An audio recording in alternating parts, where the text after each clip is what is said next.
Welcome back to the channel. We're chinking today. Get it? Ching? We're chinking today. Yeah. Anyway, no. Chinking.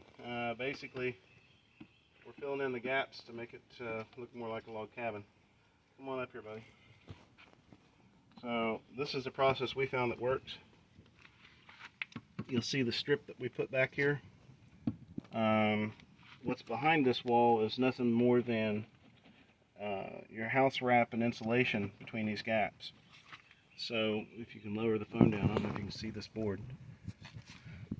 We added a strip here to create a backer, and that backer stops the stuff from pushing back into where the insulation is and falling behind the boards. So it gives us some support. And all we did was we took several 1x and put them on a sawmill and ripped them down to 1 inch wide and about 1/8 inch to 1/4 inch thick. And then we just pin nailed it to each of the studs in the wall. So let's see how I'm doing this here. You might need to lower down and get where you get a really good view of what I'm doing. So I'm loading this up about yay much. It's a 6-inch tool there. And I'm kind of just smashing it in. And I load it up thick, and then I push in at the top. So I'm angling it, and I pull down. And that's creating me a little bit of a lip here. If you come back up here, you can see how this one that's dry has a slope, but yet it's full. So that slope allows the water to run off. So the water will drip down from this edge onto this, and then it runs off to the front of this board. So no water is sitting on the top of the edge of this board like right here. No water can sit and rot the board out, which we're under the eave of a roof. I got a little too much there.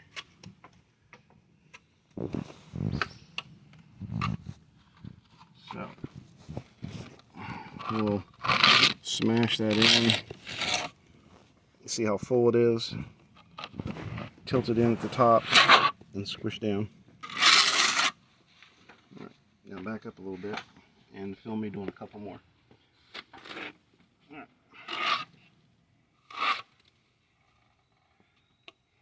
So I'm grabbing as much as I think will fill that in real good.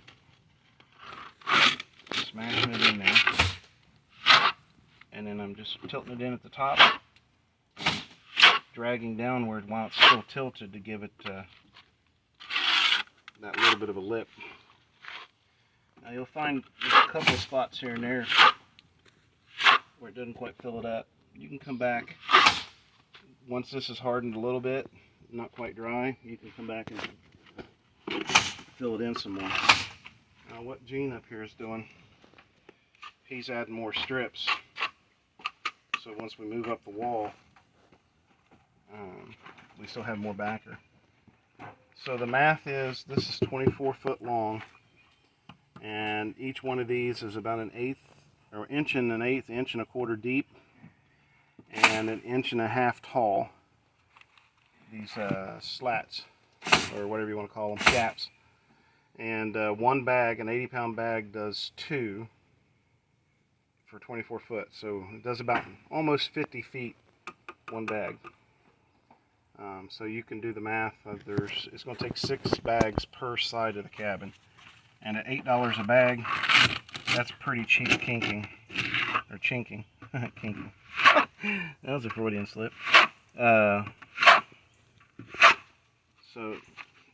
this is a mortar mix.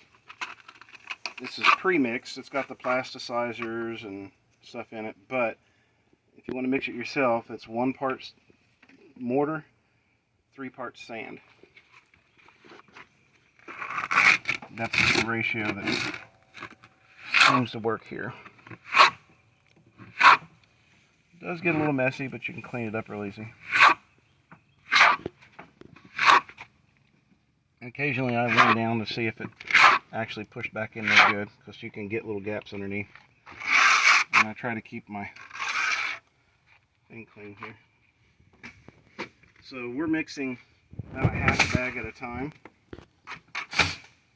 1/2 bag will do the whole length of the wall, 1 strip.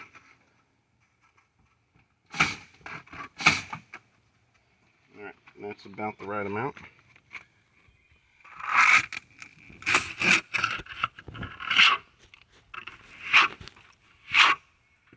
It's not fast, but it's not a slow process. In terms of the whole cabin, yeah, it'll take a while, but you can do a little bit here today, do a little more tomorrow. Now, we'll probably come back and clean off the cabin, get rid of this stuff that's on the wall here, but you can see it's already coming off where we did it yesterday, where it's real thin. It won't affect anything. Actually, I kind of don't mind that it's a little less than perfect looking. We are going for a rustic cabin here. Back up just a little bit, bud. Alright, so fill the crack, squish it in there real good, tilt your top in, and drag down. It seems to be the process that works the best. And we tried a couple of different tools. We tried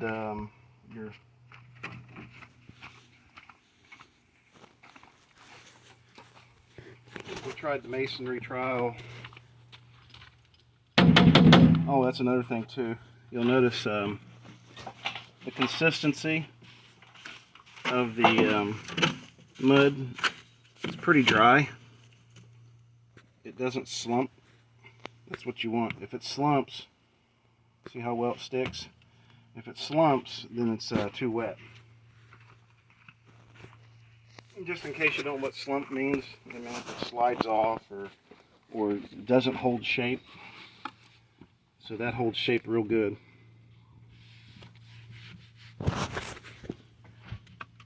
It's almost like clay, which is what they used to use a long time ago. They'd mix clay and sand together.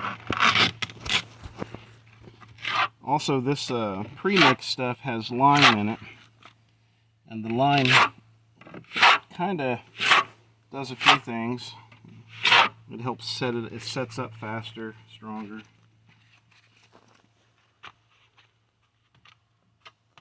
Alright, that's about the right amount. As you can see, it's not really taking that long. I think we tried first without the backer strips, and we went through the material a lot faster. I think with the strips, we're going to get a little bit more out of it. Probably won't be an issue. I actually think I'm going to get, can't count the door. I think we're going to probably get a little more than I said we would, but just a good rule of thumb. One bag should do about 50 feet if you've got a basically 1.5 by 1.5 gap here. Yeah. Oh, about tripped on a root. Alright, go ahead and back up a little bit while I finish this. I'll shut up and you can watch me work.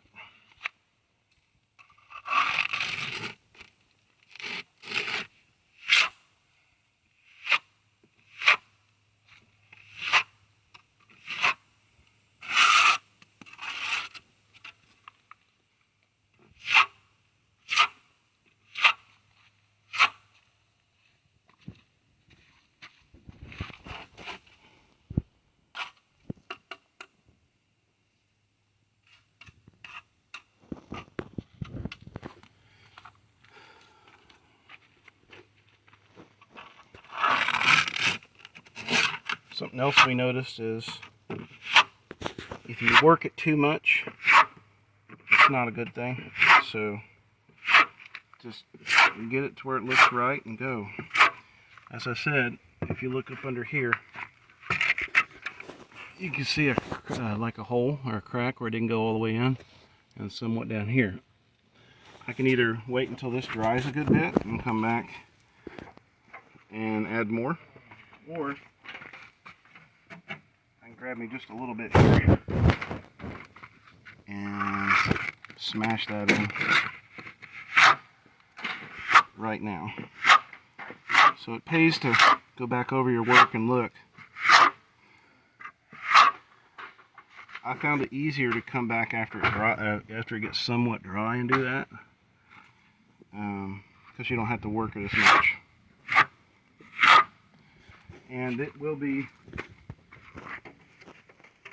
quite dry within a couple hours. Dried yesterday real fast. Of course, it's in the 90s right now, so.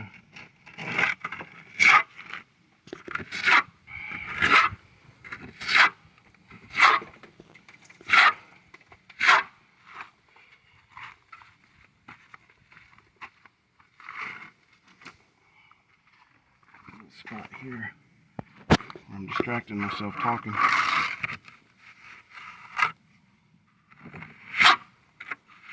And that should fix that spot. I also found that if you kind of drag at a little bit of an angle, you can, like this, kind of helps too. Alright, we're going to move on down some. I think we're going to get probably close to a little over 50 foot per bag with the strips behind it. Helping out way more on the fog. Oh yeah. Yeah. Hopefully it helps hold. That's what I'm thinking too. Now one thing you notice that I didn't do, I don't have any like nails or anything sticking up for the mortar to bond on. But I do have, go ahead and back up some. I do have an inch and over an inch right here for it to sit on. So I think it'll be fine. And this wood, it's rough cut. And that rough cut gives a lot of surface to grab a hold of. So I think we'll be okay. Now you can see how it wants to push back. That's what the strips helping us fight against. I'm not filling up my wall cavity with cement.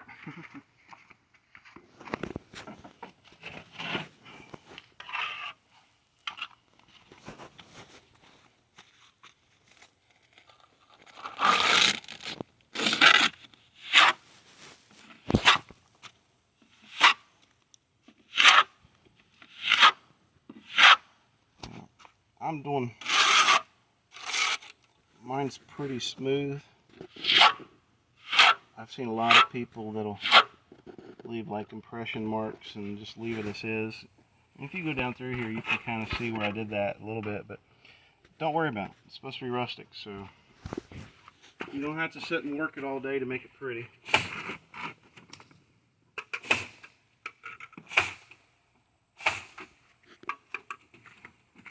We're just filling gaps here.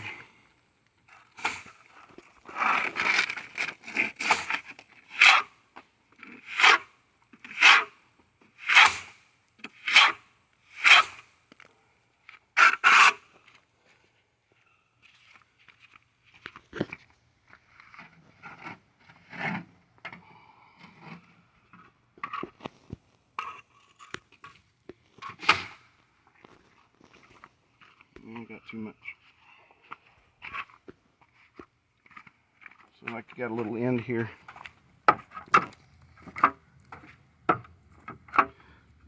There's going to be a corner piece on this, so I'm not really worried about this area, but we're going to go ahead and try to make it right.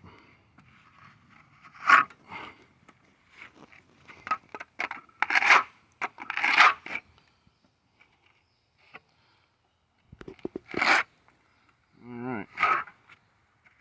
Using this to support it.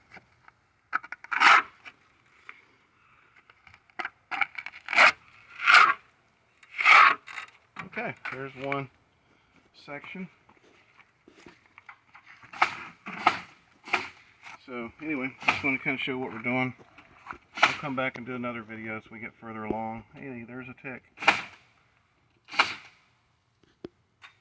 Or something. Might not be a tick. Anyway. Alright, well, thanks for watching. And if you got questions, put them in the comments. And if I get time, I'll try to answer them.